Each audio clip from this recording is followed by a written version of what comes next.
Bonjour les amis, heureux de vous accueillir ici aujourd'hui. Alors aujourd'hui c'est vraiment spécial parce que je vais vous annoncer dans le message l'endroit où on va implanter la nouvelle église Momentum.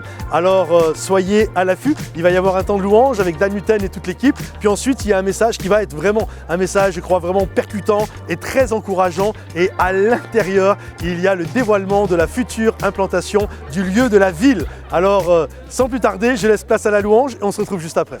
Est-ce que vous êtes prêts à célébrer le roi des rois? On y va tout le monde! Hey! En ton nom, nous avons trouvé la vie éternelle. Par ta grâce, tu nous fais connaître ta liberté.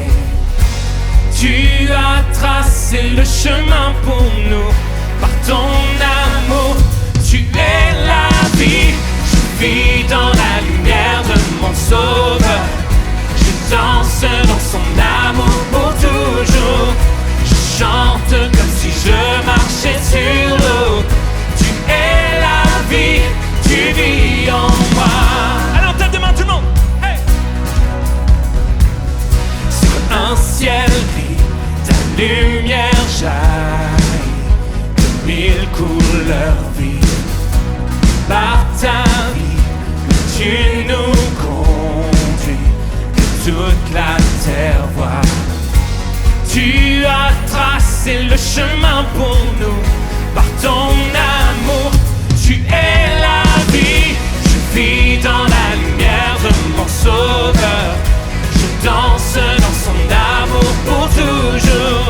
Je chante comme si je marchais sur l'eau. Tu es la vie, tu vis en moi. Je donne ma vie pour te suivre, car ton amour seul me suffit. Tu es la vie, tu es la vie, tu vis en moi. Hey, pour que ce monde, ensemble, pour que ce monde puisse voir ta grâce, pour que ce monde puisse voir que tu es Dieu. À jamais sois élevé. Celui qui tient tout l'univers et chaque cœur qui bat sur toute la terre. Jésus soit élevé. Tu es la vie, je vis dans la lumière de mon sauveur. Je danse dans son amour pour toujours. Je chante comme si je marchais sur l'eau. Tu es la vie, tu vis en moi.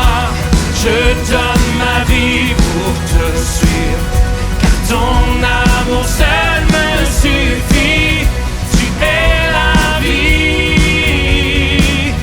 tu es la vie, tu vis en moi. Je donne ma vie, je donne ma vie pour te suivre, car ton amour seul me suffit.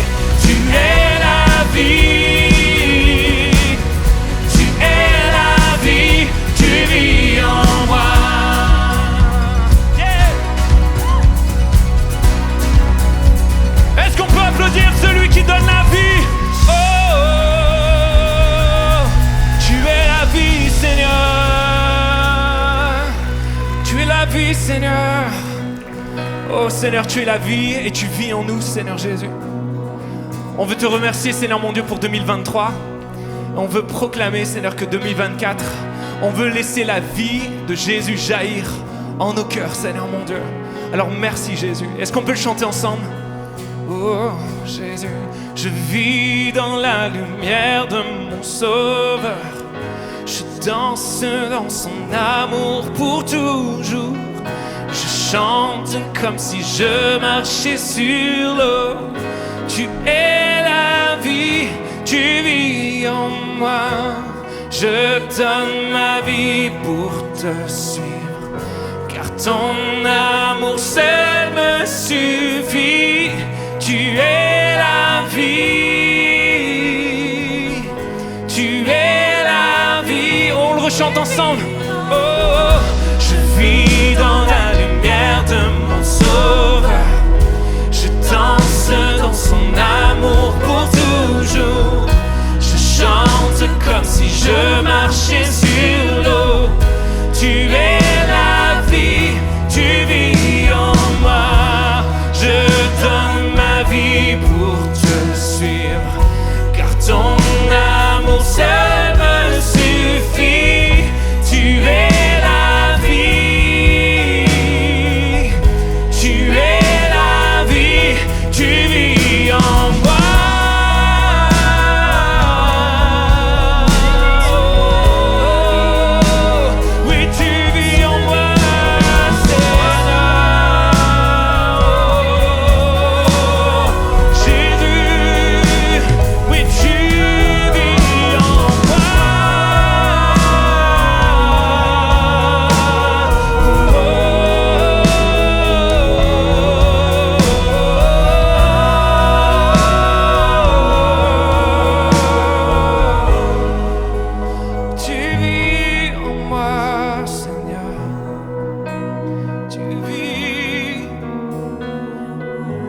Toi la lumière, Seigneur, Emmanuel,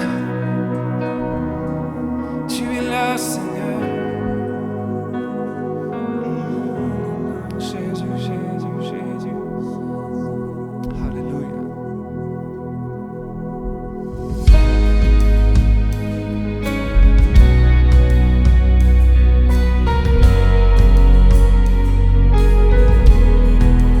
Oh, tu es l'amour parfait, Seigneur. L'amour inébranlable. On chante ensemble ce matin. Dieu passionné. Dieu passionné. De tout temps tu m'as aimé.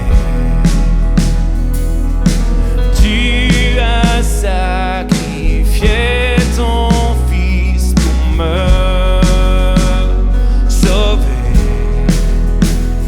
Non, tu ne changes pas. Non, tu ne changes pas. Non, tu ne changes pas. Non, tu ne changes pas. Non, tu ne changes pas.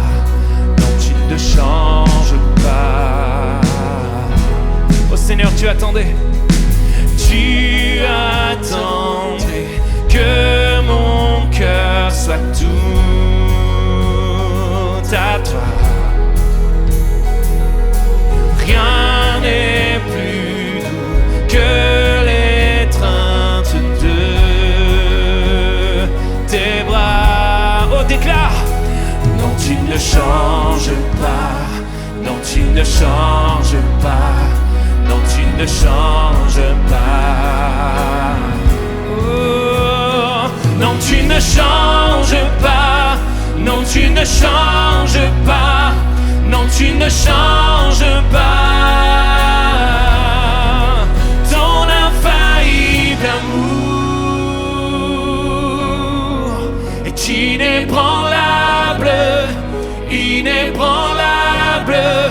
Ton amour acharné a gagné mon âme, a gagné mon âme.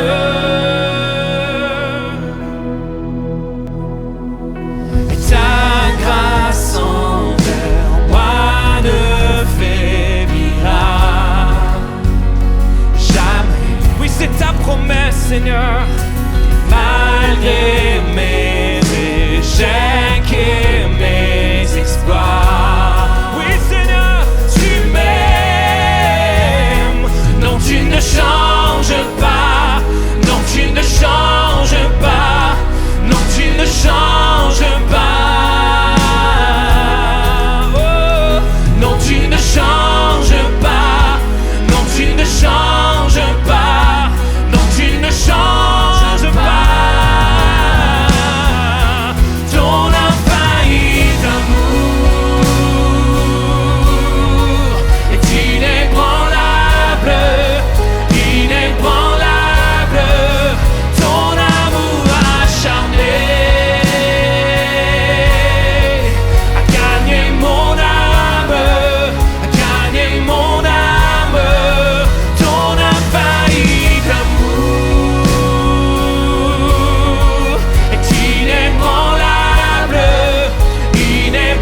sans condition. Mon nom est gravé sur tes mains. Plus grand que ma vision, plus fort que ma passion. Ton amour défie la raison. Oh, amour sans variation, amour sans condition. Mon nom est gravé sur tes mains.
Gagnez mon âme, gagnez mon âme.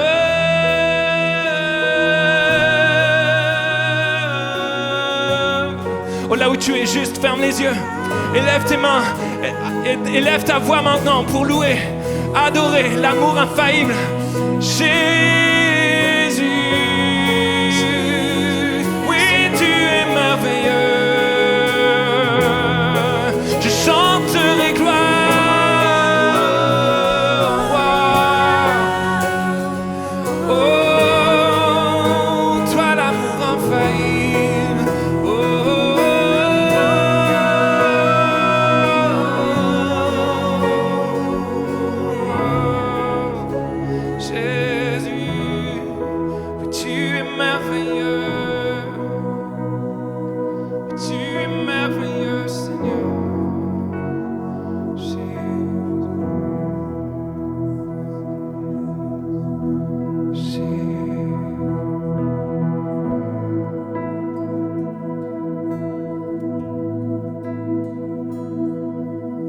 Il est un fleuve coulant du cœur de Dieu. C'est un grand fleuve d'un amour merveilleux. Je vais y boire, son amour me remplit. Et sa victoire m'anime de l'esprit. On le chante ensemble. Oh, il est un fleuve coulant du cœur de Dieu. C'est un grand fleuve d'un amour merveilleux. Je vais y boire, son amour me remplit. Et sa victoire m'anime de l'esprit. Oh Seigneur Jésus, Jésus.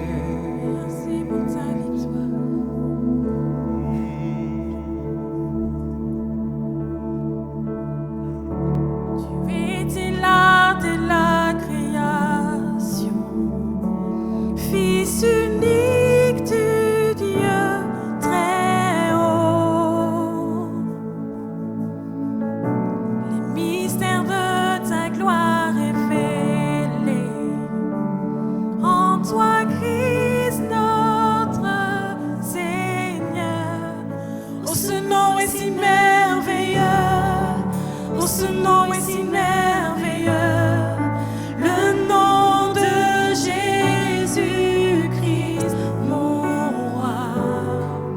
Oh, ce nom est si merveilleux, sa beauté est sans pareil. Oh, ce nom est si merveilleux, le nom de Jésus. Chantons ensemble. Tu n'as pas voulu les cieux sans nous. Alors Jésus, tu es venu. Oh, ton amour a vaincu mon péché. Plus rien ne peut nous séparer. Oh, ce nom est si glorieux. Oh, ce nom est si glorieux. Le nom de Jésus-Christ, mon roi. Oh, ce nom est si glorieux. Sa beauté est sans pareil. Oh, ce nom est si glorieux. Le nom de Jésus. Oh, ce nom est si glorieux. Le nom de Jésus.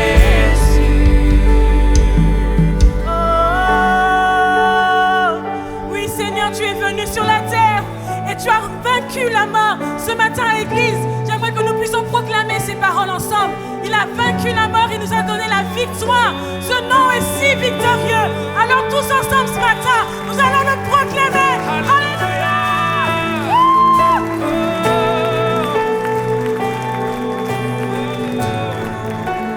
La terre a tremblé, le voile s'est déchiré. Chante église. Désarmant la mort et le péché. Les cieux chantent ta gloire, l'écho de ta victoire, car tu es le roi ressuscité. Tu es sans rival, tu es sans égal. Dieu, tu triomphes à tout jamais. À toi soit le règne, à toi soit la gloire, car ton nom surpasse tout autre nom. Oh, ce nom est victorieux.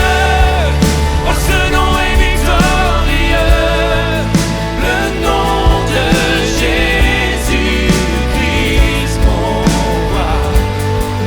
Oh, ce nom est victorieux. Sa puissance est sans pareil. Oh, ce nom est victorieux. Le nom de Jésus. Tu es sans rival, tu es sans égal. Dieu, tu triomphes à tout jamais. À toi soit le règne, à toi soit la gloire, car ton nom surpasse tout autre nom. Oh, ce nom est victorieux. Oh, ce nom est victorieux. Le nom de Jésus-Christ, mon roi. Oh, ce nom est victorieux. Sa puissance est sans pareil. Oh, ce nom est victorieux. Le nom de Jésus. Oh, ce nom est victorieux. Le nom de Jésus. Oh, ce nom est victorieux. Le nom de Jésus.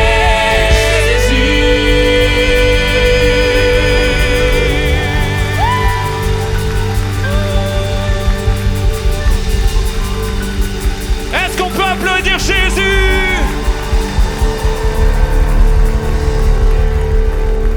Est-ce qu'on peut applaudir à faire exploser ce plafond?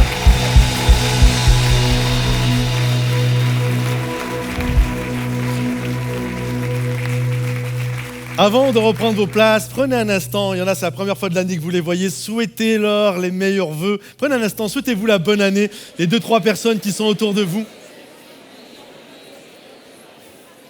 On est dans la joie d'être ensemble. Bonne année également à tous ceux qui nous rejoignent sur Internet. On est dans la joie d'être ensemble.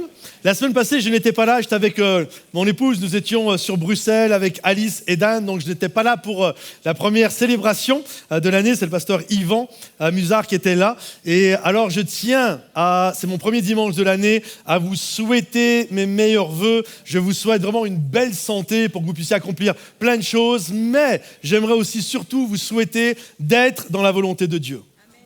Que vraiment cette année, ça puisse être un désir. Seigneur, cette année, je veux accomplir ta volonté dans ma vie. Parce que quand nous accomplissons la volonté de Dieu dans notre vie, la Bible nous dit qu'elle n'est suivie d'aucun chagrin. Alors c'est mon vœu pour vous, que vous puissiez accomplir tout ce que le Seigneur désire pour vous. Est-ce que vous le souhaitez? Par applaudissement, qui le souhaite, s'il vous plaît? Alors également, en début d'année, nous démarrons toujours une série de messages et la série que nous allons débuter pour ce début d'année, c'est une série qui s'appelle Fondation. Et rien de mieux dans les fondations que de mettre Dieu à la priorité des priorités. Je crois que quand les choses commencent avec Dieu, quand mon année commence avec Dieu, quand tout ce que je fais commence avec Dieu, alors il y a des fortes probabilités que tout finisse également avec Dieu et que entre le départ et l'arrivée, Dieu m'ait gardé. Alors c'est vraiment mon souhait à travers ce message, à travers cette série de messages Fondation, que nous puissions vraiment vivre ça. Vous savez, on est tous venus ici, vous êtes tous venus ici avec des attentes. On est tous différents. Hein. On est tous différents, il y a des personnes âgées, il y a des jeunes, il y a des célibataires, il y a des qui prient pour se marier, puis il y a ceux qui sont mariés, qui prient pour avoir des enfants, puis il y a ceux qui ont les enfants, et puis il y en a qui sont blancs, et puis il y en a qui sont noirs, il y en a qui sont salariés, il y a des entrepreneurs, il y a des gens qui ont beaucoup d'argent, et il y a des gens qui rament, et c'est comme ça, il y a des gens, et on est tous différents. Mais nous avons tous le même désir.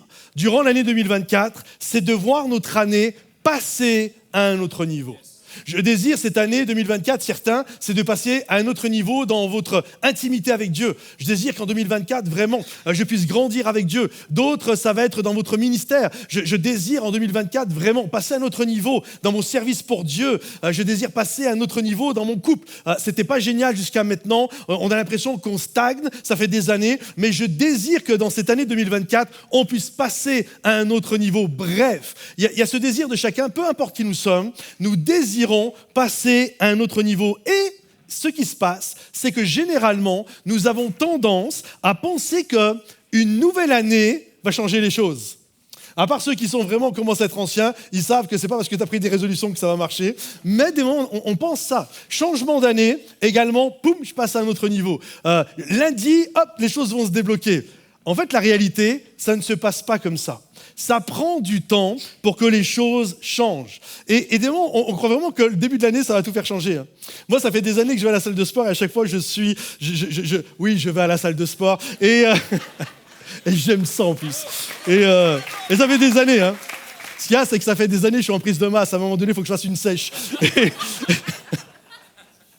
Et c'est marrant parce que tu vas au mois de janvier, c'est fatigant parce qu'il y a 15 000 personnes à la salle. Quand tu reviens en mars, les 3/4, ils ont disparu. Et devant les gens, parce qu'ils pensent ça. Je change d'année, je prends une résolution et les choses bougent. Ça ne se passe pas comme ça. Ça prend du temps. J'ai noté ceci. Ce n'est pas le pouvoir du tic-tac d'une horloge qui produit la transformation.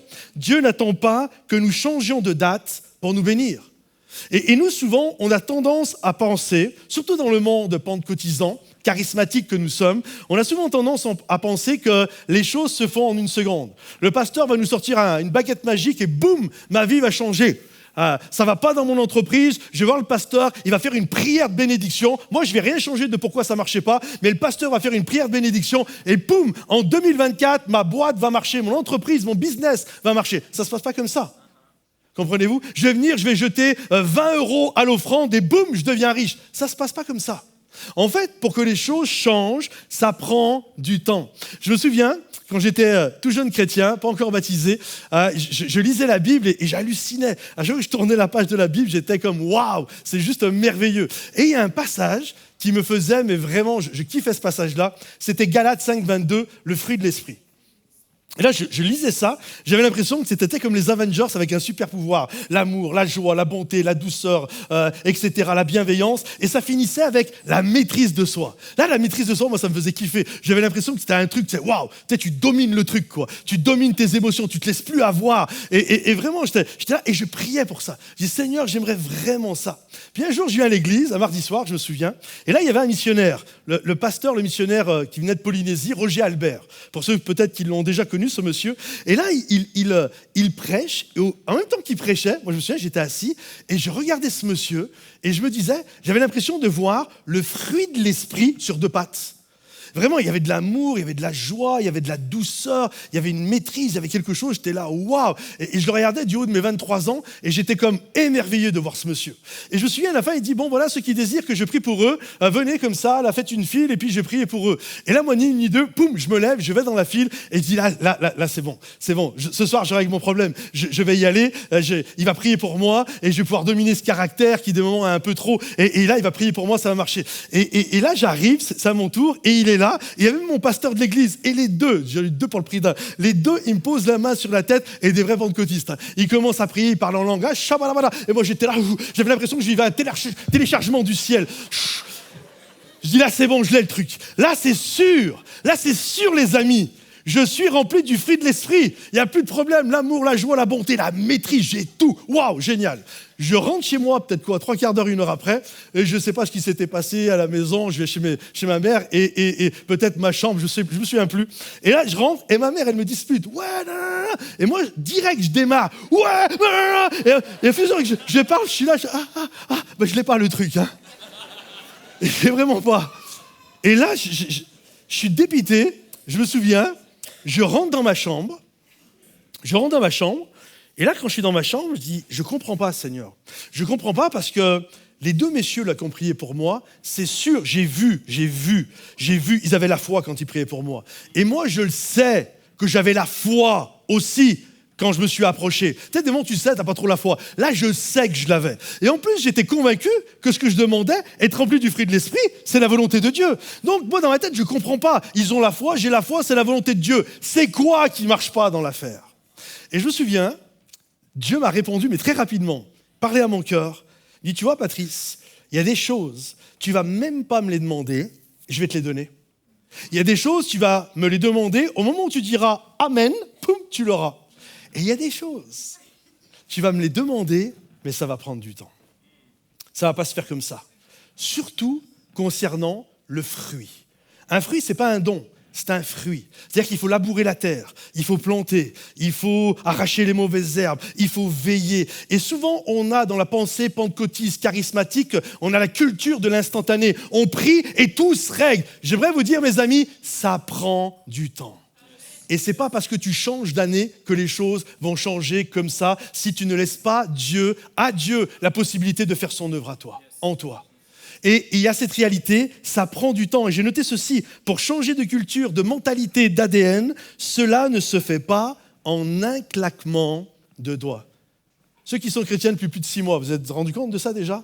Ça ne se fait pas Et ceux qui ont étudié le monde des organisations, que ce soit une entreprise, une église ou même un couple, dès qu'il y a une organisation, ils disent pour changer, écoutez bien, pour changer la culture, l'ADN d'une organisation, ça prend, avec du travail actif, ça prend entre 1 an et 3 ans. Pour changer la culture. Moi, des moments, il y a des pasteurs qui m'écrivent, on pourrait déjà avoir 25 églises momentum. Il y a plein de pasteurs qui m'ont écrit en disant, on aimerait que notre église devienne une église momentum.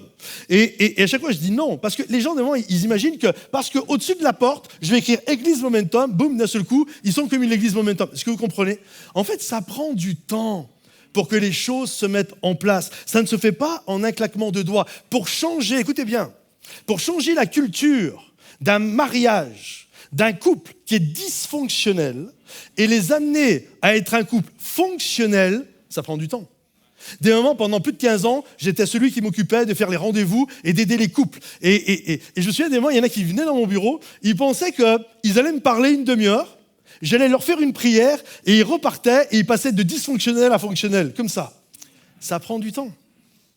Ça prend de la grâce, ça prend du pardon, ça prend de la remise en question, ça prend de la prière pour garder un cœur tendre quand l'autre t'énerve et qu'il faut que tu lui fasses grâce et que tu lui pardonnes. Ça prend du temps. Les choses ne se règlent pas en un instant. C'est pas parce que tu vas te teindre les cheveux en blond ou que tu vas te faire des piercings ou que tu vas te faire des tatouages de partout que tu vas changer de caractère. Est-ce que vous comprenez? Nous, on pense, je vais faire ça, je vais acheter un nouveau pull, je vais me faire un piercing, je vais faire un tatouage et je vais devenir quelqu'un d'autre. Parce que tu as changé un truc, tu as l'impression... Non, ça prend du temps pour changer profondément, que ce soit dans son caractère, que ce soit dans son couple, que ce soit dans son église, que ce soit dans n'importe quel type d'organisation. Le changement vient d'ailleurs. J'ai noté ceci, un changement majeur qui transforme le fond est difficile à réaliser. Et je ne veux pas vivre, et j'espère que vous êtes avec moi, je ne veux pas vivre, je ne veux pas passer encore une année supplémentaire en restant dans des vieux schémas sans que ma vie connaisse un changement. Ça suffit! Il faut que ça change et que ma vie aille de l'avant. Des moments, ça fait juste 10 ans, on est à la même place. Ça fait depuis 2014, rien n'a changé. Les mêmes choses qui ne marchaient pas dans mon couple, c'est toujours les mêmes choses. Les mêmes choses qui ne marchaient pas dans ma relation avec Dieu, c'est toujours pareil. Les mêmes choses qui ne fonctionnaient pas dans mon job, dans mon ministère. Il n'y a rien qu'à changer. Et j'ai passé à chaque fois, 2015, j'ai pris des résolutions. 2017, j'ai pris des résolutions. 2020, j'ai pris des résolutions. 2024, j'ai encore pris les mêmes résolutions que je prenais il y a 10 ans quand ça ne marchait pas. Mais j'espère que parce qu'on va changer de date, les choses vont changer. En fait, ça prend autre chose. Tu sais, c'est comme, il faut qu'il y ait un ras-le-bol et de dire je vais faire ce qu'il faut, ça va prendre le temps que ça va prendre, même si c'est des petits pas que je vais faire les pas que je dois faire, mais ça suffit, ma vie doit changer. C'est comme si ça faisait, imaginez, c'est comme si ça faisait 10 ans, 12 ans que tu étais au CM1. Ouais, jamais ils accepteraient ça. Mais 12 ans, tu restes au CM1, alors que normalement, tu as l'âge pour passer ton master. Mais tu redoubles chaque année. Tu prends des cheveux blancs, tu prends des rides, il y a des choses qui montrent que les années ont passé, mais toi, tu es toujours bloqué au même endroit. J'espère que vous êtes avec moi. Je ne veux pas rester dans des vieux schémas. Ça suffit. Il faut que ça change. C'est le titre de mon message. Dites-le avec moi. Ça suffit. Il faut que ça change. Je veux bouger. Je veux faire les gestes qu'il faut. Je vais me battre s'il faut que je me batte. Ça va prendre le temps que ça va prendre. Ça va peut-être prendre 1 an, 2 ans, 3 ans. Mais je vais aller dans cette direction. Et quand bien même je chute, on va se demander pardon et je vais me tenir devant Dieu. Mais on va y aller petit à petit. On va prendre du territoire à l'ennemi. On va lui reprendre tout ce qu'il nous a volé. On ne va pas laisser les ténèbres nous envahir une année de plus. Mais on va aller de l'avant. Alors, le texte que nous allons regarder ce matin, c'est un texte bien sûr biblique, mais qui nous parle justement de la fondation des fondations, le début de la création. Parce que je crois que pour qu'il y ait un changement, tout d'abord, tout commence avec Dieu. Si vous le réalisez, tout commence avec Dieu. C'est noté ceci, Genèse chapitre 1, verset 1. Ça ne peut pas être plus texte fondateur que fondateur. Genèse chapitre 1, verset 1. Au commencement, Dieu. Au commencement, Dieu. Ce n'est pas le commencement de Dieu, qu'on s'entende bien. La Bible nous dit ceci, David dit ceci, d'éternité en éternité, tu es Dieu. Dieu a toujours été là. Et d'ailleurs, Dieu n'est pas soumis, il n'est pas arrivé à ce moment-là, et Dieu n'est pas arrivé au commencement de la terre, parce qu'en fait, il a créé le temps, donc il ne peut pas être dans ce qu'il a créé lui-même, il est en dehors du temps. Mais au commencement, dès qu'il a commencé à créer la création dans laquelle nous sommes englobés, au commencement, Dieu. Tout a commencé avec Dieu. Il est l'alpha, il est l'oméga. Si tu veux que ça finisse un jour dans ta vie avec Dieu, il faut que ça commence avec Dieu. Il est l'alpha, il est l'oméga, il est le premier, il est le dernier, il est le commencement, il est la fin, il est le départ et il est l'arrivée. Donc si tu veux que les choses finissent avec Dieu, au commencement, ça doit commencer avec Dieu. Au commencement, Dieu. J'ai noté ceci. Avant que le soir et le matin formèrent le premier jour, Dieu était déjà là. Au commencement, Dieu. Il doit être le commencement de toute chose. Dieu est la pierre angulaire de l'Église. Il est notre fondation, il est notre sauveur, il est le bouclier, la haute retraite. Il est celui qui veille sur chacun de nous. Il est notre haut refuge. Il est Dieu, il est notre sauveur, il est l'Éternel. Au commencement, Dieu, tout doit commencer avec Dieu. Mon avenir sentimental doit commencer avec Dieu. Mon avenir professionnel, ma carrière, mes études, mon avenir ministériel, tout commence avec Dieu. Parce que quand tu mets Dieu au début de quelque chose, tu as la force que Dieu est derrière toi et qu'il va faire ce que toi, tu n'es pas capable de faire. Je me souviens toujours pareil au début de ma vie chrétienne et j'ai été délivré de pas mal d'addictions, mais j'en avais encore une, c'était la cigarette. Et je fumais beaucoup. Et je me souviens, un jour, il y a un prédicateur qui vient et il dit un truc, ça m'a piqué. Il dit, ouais, toi, tu crois que tu tiens la cigarette, mais en fait, c'est la cigarette qui te tient. Et moi, je me souviens, je regarde la cigarette, c'est qui une cigarette? Ça fait quoi, 5, 6, 7 cm, je sais pas trop quoi. Je regarde ça, je me dis, non, c'est pas ça qui me tient, elle est entre mes doigts, c'est moi qui la tiens. Et là, très sûr de moi-même, je rentre à la maison, je fume ma dernière cigarette, je prends mon paquet de cigarettes, j'en fais une boule, j'ouvre la poubelle, je le jette, c'est moi qui maîtrise tout ça. Et je vais me coucher. Le lendemain matin, je me lève, je retourne vers la poubelle, je prends mon paquet de cigarettes, j'essaye de le remettre d'aplomb, je prends une cigarette qui était toute tordue, j'essaye de la remettre droite, et boum, j'allume ma cigarette. Et pendant une quinzaine de jours, tous les soirs, vraiment je le voulais, tous les soirs, j'allais et je jetais mon paquet de cigarettes en me disant « c'est fini ». Et tous les matins, je me relevais et je regrillais la cigarette. Tout le temps. Je ne vais jamais m'en sortir. Puis un jour, je dis « Seigneur, je ne peux pas. J'y arrive pas par moi-même. Alors je vais prendre un temps de jeûne et prière. » C'est puissant le jeûne et prière. Hein. Je dis « Je vais prendre un temps de jeûne et prière et je vais demander à Dieu qu'il me délivre de ça. » Et je me souviens, je dis, je vais faire 3 jours de jeûne et prière, je vais boire, mais je ne vais plus manger pendant 3 jours, et vraiment pour avoir la force, et que Dieu vraiment me transcende pour réussir à passer ce cap-là. Et le matin, ce n'est pas une blague, le matin du jour numéro 1, de la première minute, de la première heure, je me lève, et en me levant, je sais que je suis délivré. En me levant, je sais que c'est terminé, la cigarette n'aura plus d'effet sur moi, je n'ai plus jamais fumé une cigarette de ma vie, je sais que c'était terminé, je sais que Dieu m'avait délivré, parce qu'il y a une puissance quand tu donnes les choses à Dieu et que Dieu les accomplit et que ceux qui le croient disent Amen. Alors, j'ai passé 3 jours, au lieu de demander à Dieu qu'il me délivre de la cigarette, j'ai passé 3 jours de gratitude à le remercier parce qu'il a été celui qui a été capable de me délivrer. Si cela ne commence pas avec Dieu, cela ne peut se finir avec Dieu. Je crois vraiment que ton changement notre changement passe par mettre Dieu au commencement. Quand on commence à mettre Dieu au commencement de toute chose, ou dans un couple, ou peu importe, une organisation, une église, etc., quand on met Dieu au commencement, d'un seul coup, tout le monde est aligné et on a la même perspective. On a le même désir. On a le désir de voir le cœur de Dieu et de s'aligner sur le cœur de Dieu. Et on sait, à partir de ce moment-là, que Dieu va être celui qui va être capable de travailler dans notre chaos. Même si notre vie, là, maintenant, tout de suite, elle est chaotique, on sait que Dieu va être capable de travailler dans mon chaos. Au commencement, Dieu. Ensuite, comprendre que, deuxièmement, Dieu veut te couvrir de son esprit, car il y a quelque chose sous ton chaos. Il y a quelque chose sous ton chaos. Il y a quelque chose, il y a l'Esprit de Dieu qui est sur nous. Regardez ce qu'il est dit. La terre était informe et vide. En hébreu, c'est tohu bohu, ça veut dire sans dessus-dessous. Il y avait des ténèbres à la surface de l'abîme. Okay, c'était le chaos le plus total, les ténèbres, l'abîme, bref, t'as pas envie d'être en vacances là. Et l'Esprit de Dieu se mouvait au-dessus des eaux. Le verbe ici, se mouvait, c'est exactement le même mot dans la pensée hébraïque, c'est la même pensée que la poule qui couvre son œuf. Il n'y a encore rien, c'est dans l'œuf, ça ressemble à pas grand-chose, mais il y a une poule qui est en train de couver un œuf pour qu'un jour un petit poussin puisse éclore et que les choses qui étaient appelées à devenir arrivent.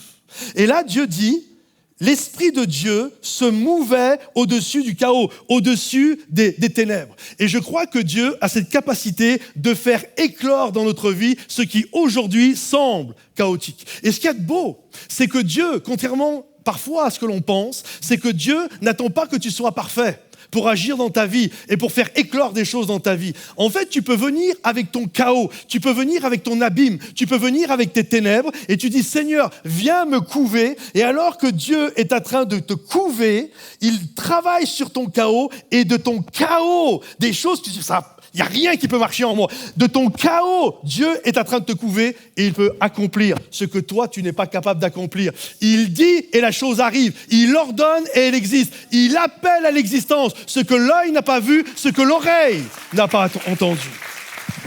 Il y a plein de gens, je le sais, je suis chrétien depuis assez longtemps, qui sont dans ce lieu. Personne ne le voit, mais vous vivez un chaos. Il y a un chaos qui est en vous. Un chaos qui peut avoir plusieurs noms, qui peut avoir plusieurs perspectives des choses que vous vivez, mais personne ne le voit. Vous mettez votre sourire, vous connaissez les codes de l'église, vous êtes bien habillé, vous avez fait votre coupe, vous avez mis peut-être un peu de maquillage, etc. Et vous venez à l'église et c'est chaos. Si on pouvait ouvrir le couvercle, on verrait qu'il y a du chaos. Il y a du chaos, mais personne ne le voit. Mais je crois que Dieu le voit, et si tu lui donnes la possibilité de te couver, il est capable de faire ce que tu ne peux même pas imaginer. Tu peux tromper les hommes, pas Dieu. Vous savez, ma maman, je ne sais pas si vous la connaissez, si déjà vous l'avez vue, ma maman, c'est une jolie dame, c'est une jolie femme. Et ma mère, de toute ma vie, je n'ai jamais vu ma mère sortir sans s'être apprêtée. Tout le temps. Elle se maquille, elle se rend belle, les cheveux, machin, elle s'habille bien. J'ai toujours vu ma mère sortir, elle a toujours été toute belle. Et ce qui fait que, des moments, elle est malade. Comme n'importe qui, elle a 42 fièvres, vraiment elle est malade. Et elle doit aller chez le médecin. Et là, même quand elle va chez le médecin avec 40 degrés de fièvre, elle se pomponne. Elle arrive chez le médecin, elle est toute belle, bien habillée, bien maquillée. Et quand le médecin la voit, c'est ce qu'il lui dit, « Mais vous n'êtes pas malade, madame !» Parce qu'en fait, tout l'artifice fait que les gens n'y croient pas. J'ai dit à ma mère, « Mens, vas-y en guenille avec de la morvelle qui coule, ils vont te croire !» Et demain, c'est ça, on vient à l'église, on s'est apprêté.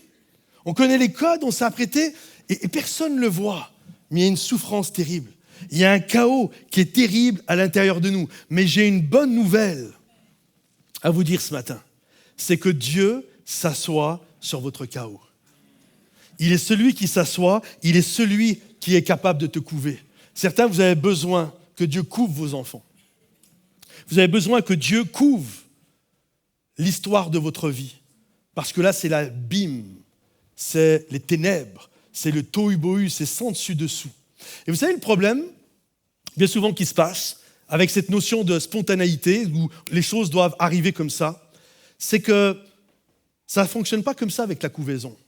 Ça prend du temps, la couvaison. Nous, le seul temps des moments que nous donnons à Dieu, c'est les 1h20 de célébration le dimanche matin. On vient à l'église, on dit « Seigneur, tu as 1h20 pour me couver et pour faire sortir tout ce que tu dois faire sortir de ma vie. » J'aimerais te dire, j'aimerais que ça se passe comme ça, mais ça se passe rarement comme ça.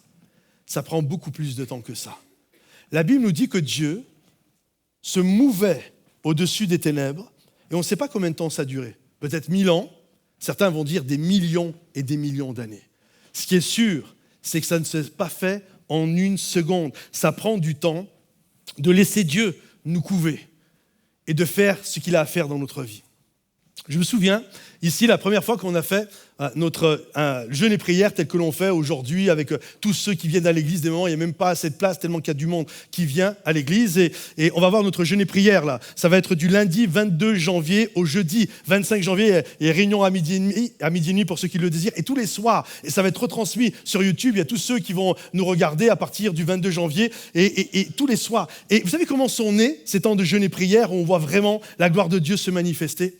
En fait, début janvier, à l'église ici, on va faire un jeûne et prière. L'église avait déjà fait plein de jeûnes et prières, comme n'importe quelle église. Et je me souviens, je viens, puis je prêche un message. Là, c'était un parking. Hein. J'étais vers la Sono, là-bas. Et je prêche, l'estrade était là. Et là, je prêche un message de tout mon cœur pour encourager les gens. On va jeûner, on va prier. Et une fois que j'ai fini, je retourne m'asseoir. Et lorsque je m'assois, j'entends les gens prier. Puis là, tu en entends 2, 3 qui prient avec passion, et puis, etc. Et puis, au bout d'un moment, au fur et à mesure que les minutes passent, tu sens l'intensité, tu vois, qui commence à descendre, et tu sens comme un esprit d'assoupissement qui envahit la salle. Et là, j'ouvre les yeux, je regarde autour de moi, puis je voyais, à part 3-4, mais vraiment, je voyais plein de gens qui étaient, vraiment, tu ne sais pas s'ils priaient ou s'ils étaient assoupis. Vraiment, moi, je pense qu'ils étaient assoupis. Et là, je me dis, c'est pas possible. Ça ne peut pas être ça, un jeûne et prière. Et là, je me lève, je reprends, je monte sur l'estrade en disant, écoutez, je leur explique c'était quoi les jeûnes et prières dans l'Ancien Testament, dans la parole de Dieu. C'était des convocations au peuple. Dans le Nouveau Testament, c'est très personnel, mais dans l'Ancien Testament, c'était des convocations. Si mon peuple s'humilie, sur qui est invoqué mon nom, etc., je répandrai mon esprit. Et là, j'explique, dans l'Ancien, c'est tout le temps, on venait et on déchirait son cœur devant Dieu et on laissait l'Esprit de Dieu se mouvoir au-dessus de nous. Et là, il y avait des guérisons, il y avait des restaurations, il y avait des relèvements, il y avait des choses magnifiques. Et là, je finis, l'équipe de louange revient. Et là, c'était juste incroyable. Tous ceux de l'église sont venus, sont mis sur le devant. Il y en a qui étaient assis, il y en a qui étaient à plat ventre, il y en a qui étaient debout, il y en a qui étaient assis sur les chaises. Bref, peu importe. Il y avait tout le monde qui était là. Et pendant, je ne sais pas combien de temps ça a duré, l'Esprit de Dieu se mouvait au-dessus. Et on a vu la gloire de Dieu se manifester. Quand tu donnes le temps à Dieu de te couver, il va accomplir des choses extraordinaires. Donc, durant la fameuse semaine de jeûne et prière qui va débuter bientôt le 22 janvier, j'aimerais vous dire, venez et je vous prophétise que l'Esprit de Dieu va être là, il va se mouvoir vers tous ceux qui désirent que Dieu accomplisse quelque chose. Ça va pas durer 1h20, ça va être toute la semaine et je vous prophétise, il va y avoir des guérisons, il va y avoir des restaurations, il va y avoir des baptêmes de l'Esprit, il va y avoir des dons de l'Esprit qui vont se communiquer. Le temps de la couvaison, c'est un processus, ça ne dure pas juste 1 heure, on doit laisser Dieu agir. Viens me couver, Seigneur. Viens couver mes inclinaisons au péché. Je ne suis pas fou, je sais très bien qu'ici, il y en a plein qui ont des péchés secrets dans leur vie. Viens me couver dans mes inclinaisons au péché. Viens me couver dans mes mauvaises habitudes financières. Viens me couver avec la dépression qui est là. Viens me couver avec la stérilité. Viens me couver avec cet esprit de suicide. Tout ce qu'il y a. Viens me couver, Seigneur. Parce que je sais que quand Dieu couve, il finit toujours par faire éclore quelque chose. Il finit toujours par amener à la vie ce qui doit être amené à la vie et que ceux qui le croient... Faites du bruit, dites amen, faites du bruit. Couvre-moi, Seigneur. Ça suffit. Il faut que ça change.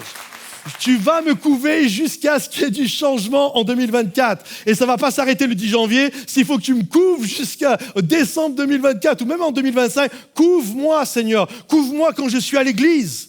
Couvre-moi quand je suis dans ma voiture. Couvre-moi quand je suis à la maison. Couvre-moi quand je suis au travail. Couvre-moi quand je fais la vaisselle. Couvre-moi, Seigneur. Afin que ta gloire se manifeste. Je crois que Dieu veut nous couver jusqu'à faire éclore son projet. Ce qu'il a prévu dans nos vies, que ce soit amené à l'existence. Je ne veux pas, et j'espère que vous êtes avec moi, une autre année de chaos, sans voir la gloire de Dieu se manifester. Cette année est l'année où j'effectue des changements. Et même si ça ne se règle pas le 10 janvier et que ça prenne des mois et des mois, je vais arrêter de croire avec cette pensée. Oui, Dieu peut faire des choses instantanément, mais souvent Dieu travaille. 98% du temps, il travaille dans le temps. Il amène les choses à l'existence. Il travaille en nous. Et ce que Dieu a déclaré sur ta vie finira par arriver. Parce que Dieu ne peut pas te demander quelque chose s'il ne met pas en toi la capacité de l'accomplir. S'il a mis en toi quelque chose et il te demande quelque chose, c'est qu'il a mis aussi en toi la capacité d'accomplir ce qu'il te demande.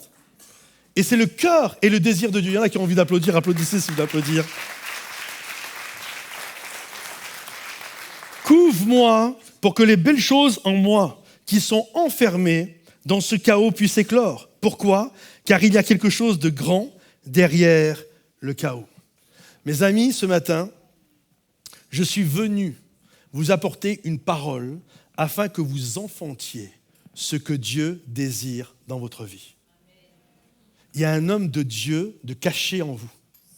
Il y a une femme de Dieu de caché en vous. Et je suis venu vous apporter un message pour que ce qui doit éclore puisse éclore. Laisse Dieu te couver. Et alors qu'il va te couver, ça va prendre le temps que ça va prendre, mais il va faire émerger de toi ce qu'il a prévu. Et dites Amen, s'il vous plaît. Je demandais à l'équipe de se préparer pour une vidéo. On va regarder une vidéo, mes amis, une vidéo très intéressante qui va nous dévoiler le lieu de la future implantation d'église. Juste que vous sachiez, en 2006, j'avais vraiment le désir d'aller là-bas. Je n'avais pas le désir d'aller à Bordeaux. J'avais vraiment le désir d'aller dans cette ville. Et je travaillais, j'ai même travaillé, je me souviens, avec Éric Séverier, on se voyait, puis une fois par mois, je montais. Pendant toute une année, je montais dans cette ville et je travaillais le lieu, comment on allait faire et tout ça. Et je me souviens à un moment donné, Dieu m'a dit, c'est pas le moment. Vous connaissez un de mes dictons, hein, la foi est un voyage et on n'aura pas tout réglé ce week-end. Et c'est pas le moment. Et puis Dieu a mis dans notre cœur le fait de venir à Bordeaux et je bénis Dieu parce que c'était une des plus belles choses à vivre de ma vie. Et on est venu là et on a commencé à développer avec Rose, Alice, Dan, Mathieu, Letty à l'époque et Tony pour ceux qui étaient là, Tony et Florence. Et vraiment c'était génial et puis les choses sont mises en place. Et puis quand la pensée d'implanter une église est arrivé, moi direct, c'est là que je vais l'implanter. Et là, Dieu dit, non, ça va être à Bruxelles. Et puis, ce qui doit arriver, le temps de la couvaison, les choses ne se règlent pas en un instant. Hein. Ce qui doit arriver, c'est pas encore arrivé, mais on le prophétise, ça va arriver. Dieu dit, mais non, feu vert, let's go, c'est le moment. Alors, ça fait des années que c'est couvé par Dieu et j'aimerais vous dévoiler aujourd'hui le lieu de cette future implantation. Si on peut envoyer la vidéo, s'il vous plaît.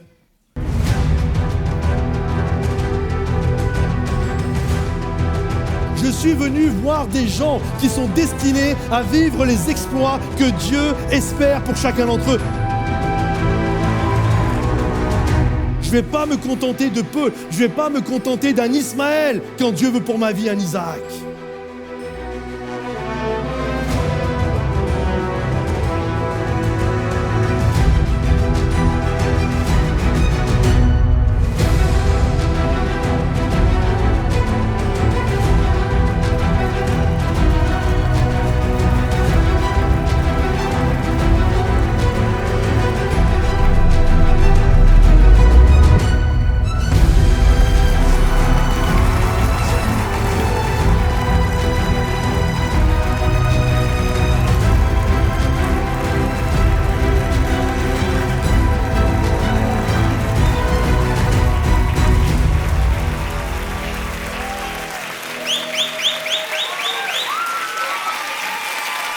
Est-ce qu'on peut tous se lever, s'il vous plaît? Je voudrais qu'on prenne un temps. Est-ce qu'on peut encore applaudir à faire exploser ce plafond?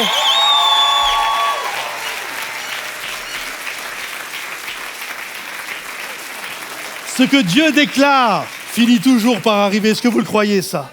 Regardez ce qu'on va faire. Étendons nos mains, tous ensemble, étendons nos mains devant le trône de la grâce. Et juste là, on va demander à Dieu qu'il couvre ce projet afin que Dieu fasse éclore ce qui a besoin d'éclore. Seigneur notre Dieu, on est tous réunis là devant toi et ceux qui sont en train de nous regarder sur Internet. Je prie, Seigneur mon Dieu, des Parisiens qui en ce moment découvrent le projet sur Internet. Je prie, mon Dieu et mon roi. Alors que ça fait des années que ce projet est couvé par toi, que le temps est couvé par toi, Seigneur mon Dieu, je prie pour que ta grâce se manifeste. Je prie pour sagesse, je prie pour intelligence, je prie pour tout ce dont nous avons besoin à travers les équipes, à travers l'église ici, à travers Bruxelles, à travers tout ce qui est fait. Je prie, mon Dieu et mon roi, que ta grâce se manifeste. Je prie, mon Dieu et mon roi, alors que tu couvres ce projet, je prie que dans l'année, Seigneur mon Dieu, il puisse éclore par la puissance de ton nom, par ta grâce, par ton infinie puissance, Seigneur, et que tous ceux qui croient que Dieu va agir avec puissance et que ce n'est que le début de l'histoire, disent Amen et applaudissent bien fort. Alléluia. Momentum Paris, c'est le moment pour Paris. Amen. Je vous invite à reprendre vos places. Je crois vraiment, pour tous ceux à travers le monde, Paris 2024, c'est les Jeux Olympiques. Mais pour nous, ça va être l'implantation de l'Église.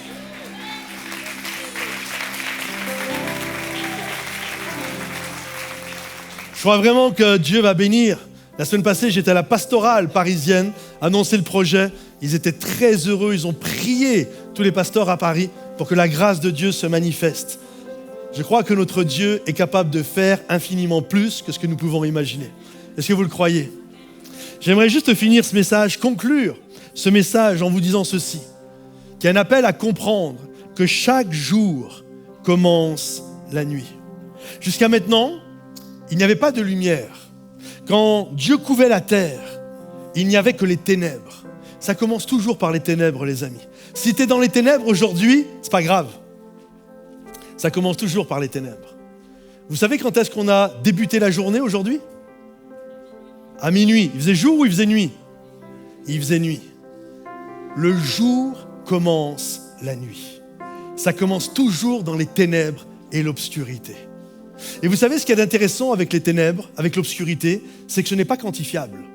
En fait, s'il n'y a absolument aucune lumière, à ce moment-là, il n'y avait aucune lumière. Il n'y avait pas un néon, il n'y avait pas une lampe à huile, il n'y avait pas une petite bougie, il n'y avait rien, il n'y avait pas un spot, il n'y avait rien. C'était l'obscurité totale. Tes yeux ne pouvaient rien voir. Même tu t'habitues au noir, tu ne peux rien voir. Il y a absence totale de lumière. Et l'obscurité ne peut pas se quantifier. Parce que l'obscurité est l'absence de quelque chose. C'est l'absence de la lumière. La lumière, elle, est quantifiable. On va dire, il y a tant de lumens. Et lorsque nous vivons des ténèbres dans notre vie, c'est quelque chose, quand il nous manque quelque chose, quand il nous manque une lumière qui vient de Dieu, ça nous maintient dans les ténèbres.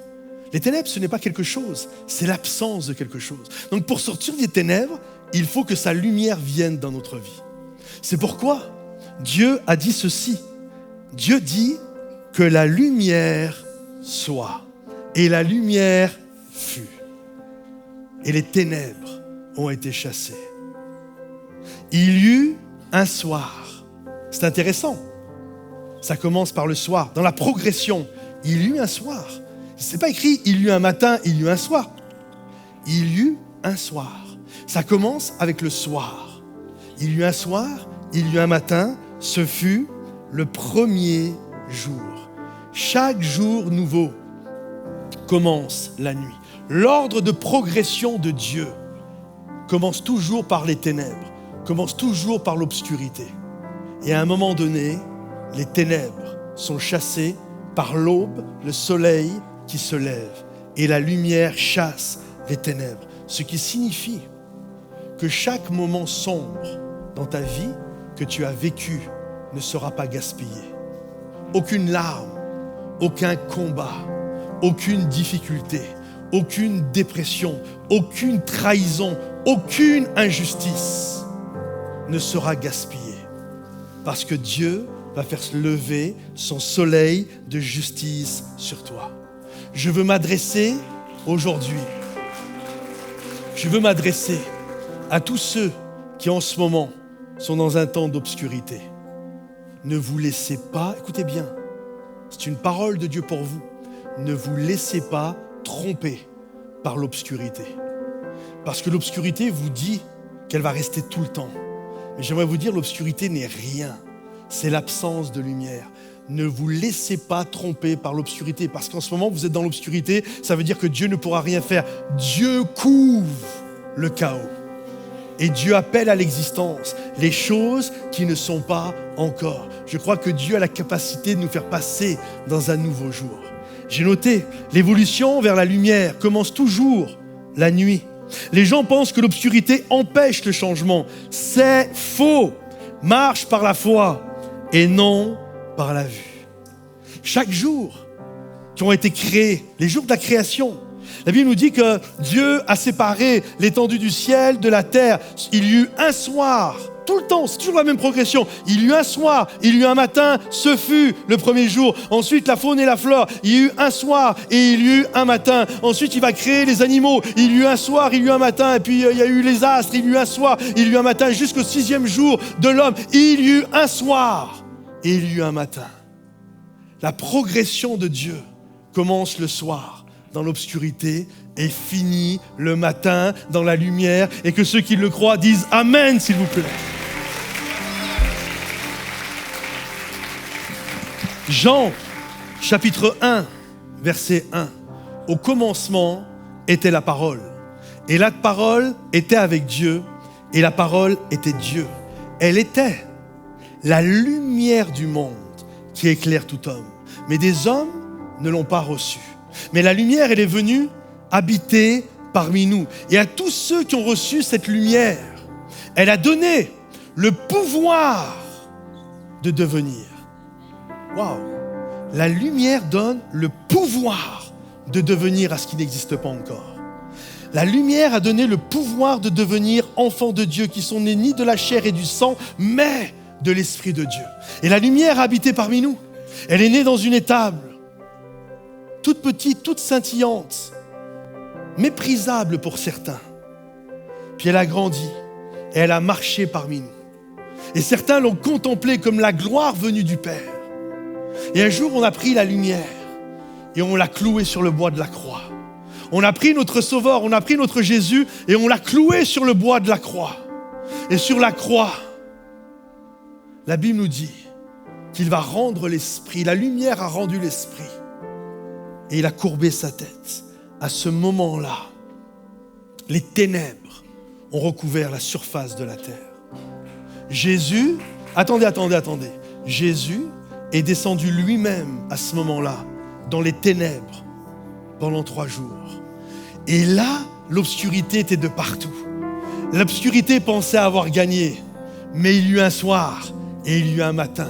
Et au matin du 3e jour, le Fils des cieux est ressuscité. La lumière est arrivée. La gloire s'est manifestée. Et que tous ceux qui le croient se lèvent et acclament et applaudissent bien fort le Roi des rois. Et j'aimerais qu'on chante avec toute l'équipe de louanges, que nous puissions déclarer, quelle que soit mon obscurité, je sais qu'au matin du 3e jour, tu as percé la nuit, mon Sauveur. Tu es venu, tu es ressuscité et nous sommes ressuscités avec toi.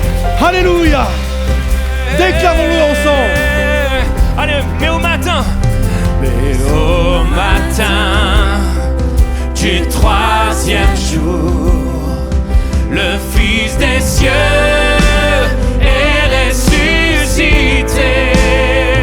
La mort n'est plus, elle est vaincue. Les anges acclament Christ notre roi.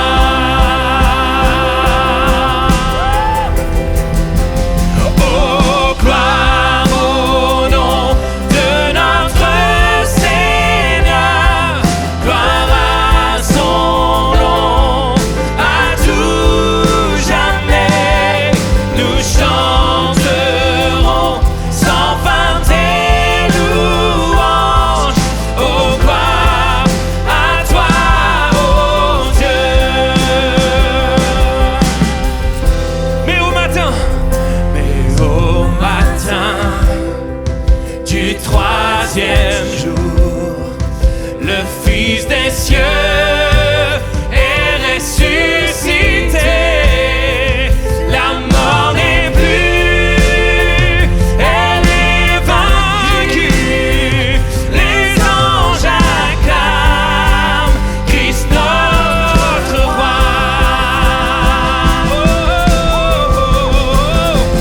Oh, gloire au nom de notre Seigneur, gloire à son nom, à tout jamais. Nous chanterons sans fin tes louanges. Oh, gloire à toi, oh Dieu. Patrie. Oh, gloire au nom de notre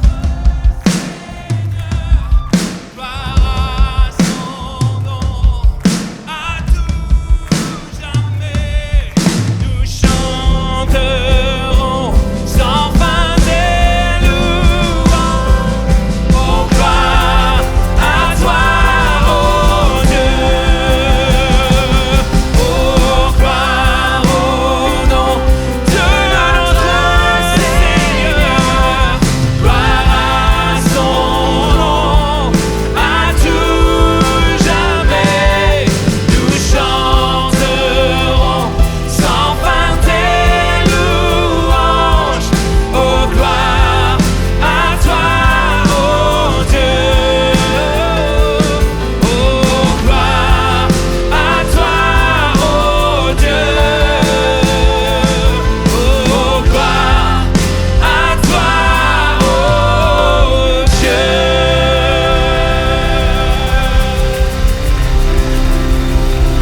Plus fort que ça.